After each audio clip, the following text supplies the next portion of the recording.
Hi dear friends, in this video we will talk about how to do your multiple choice questions in listening part 3 in IELTS. But before you start watching this video, make sure that you have subscribed to this channel to get more interesting news about IELTS and tips on how to do your IELTS better. Well, here I want to mention that listening generally consists of 40 questions and 4 parts. Now it's not called section, it's called a part, but sometimes we mistakenly again say section 1, section 2, section 3. And part 3 is the most difficult for many students. Even part 4 is not so difficult as part 3.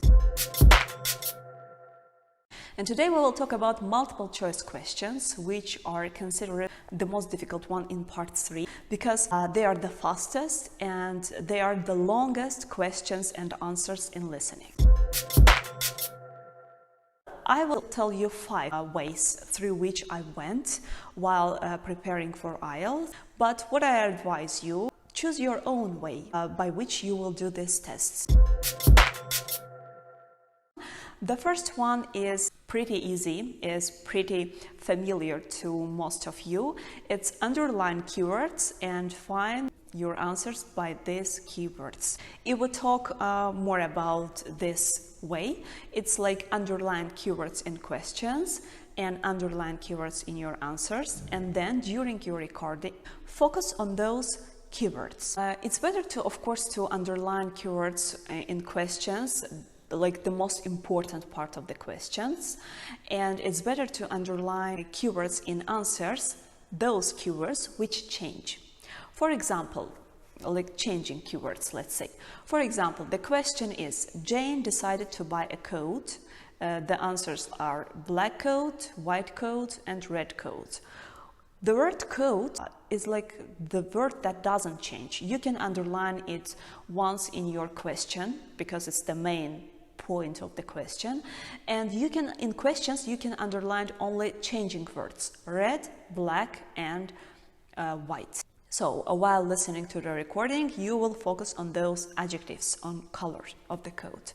This is the simplest way of doing your multiple question exercise. You can apply this and you will see whether it suits you or not. The next one is doing your test with elimination. Take notes with elimination. For example, let's say that you will use 2 symbols like point and minus. For example, at the beginning of the recording, the person in this recording says that Jane decided to take into consideration a black coat. So we write a point near black coat because we don't have the information whether she decided to choose it or whether she refused to choose it. And then we hear that, but she didn't like a white coat at all. So we write minus near white coat because she didn't like it, so she's not going to choose it. Probably. You have 2 answers, then you listen further and try to understand which one at the end Jane chooses, black or red. Sometimes because of being excited or because of, I don't know, some distraction or because of lack of concentration, you can miss the part of whether she chooses a black one or a red one.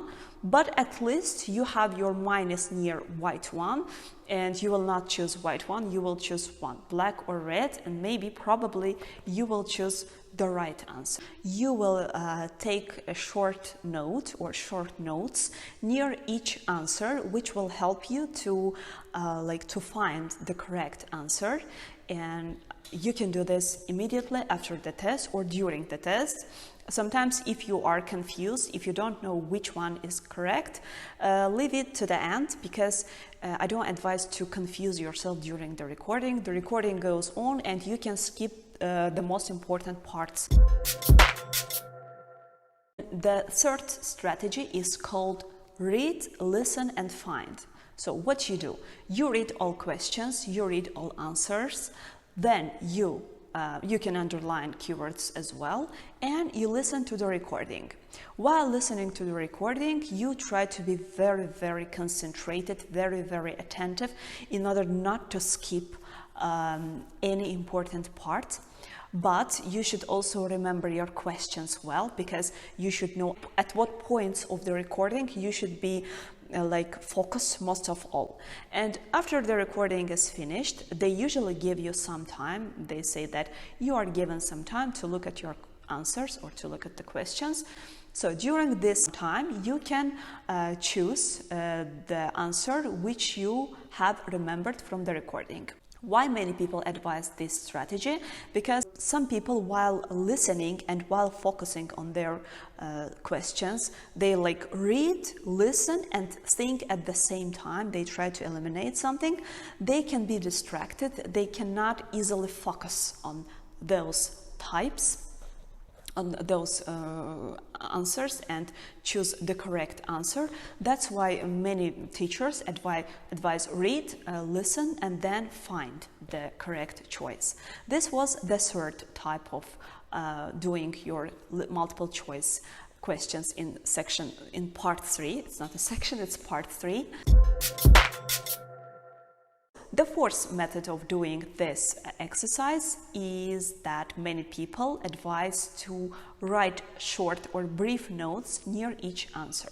Again, here in the third way, you just read the questions and you listened, and after the recording finished, you try to find the answer. But here, they advise to read only the questions, not to read answers at all. Read the questions, and while listening to the recording, you try to find the answers to these questions. You don't just try to memorize them, but you write them briefly near each answer. For example, what coat did Jane choose? You listen to the recording, and from the recording you understand that she decided to choose a black coat. You write near your answer black. So, and after again they give you some time to look at your questions. You choose a black coat or a red coat. I don't remember what I've just said. And the fifth way, this way I use by myself. What is this way? It's underline keywords. Then again read those keywords by trying to reminding yourself what was the main point, the main meaning of the questions and the answers. And then while listening, focus only on those keywords. Now I explain it more detailedly. I read the questions and all answers. While reading, I underline main parts. Then I read only those underlined words by remembering what was about this question and what was the main point of the answers and the questions. While doing this, I memorize questions and their answers much better. And while I listen to the recording, I look at those underlined parts and I automatically remind myself what it was. So I don't read the rest of the questions, the rest of the answers. Only those underlined parts help me to find the correct answer. I underline keywords, then I read these keywords, reminding myself what was the meaning of the question, the main meaning of the question and the main meaning of the answer. Then while doing the listening recording, the listening test, I focus only on those words, and it's much easier because I kind of memorized them better. Well, but to do this, of course, you need two important skills. You should firstly read and memorize fast. And secondly, you should look at your questions in part 3 in advance, beforehand. What I do in part 1 is the easiest part for me. I don't read questions or I don't underline too many words in part 1 because it's very easy. I just look through them because this is all the same, like name, surname, number, birth, and so on.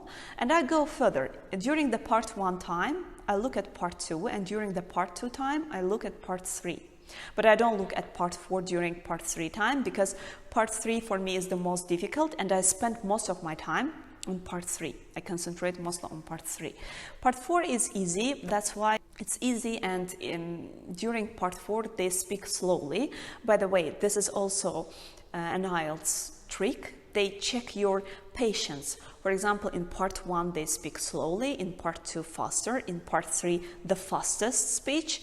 In part 4 they start to speak slower than in part 3, and you kind of relax, and you just, how to say, you may be easily distracted during this relaxation. That's why be very, very careful during your part 4, because you have very high chances to be distracted during part 4. I hope I could easily explain those 5 ways to do multiple choice questions.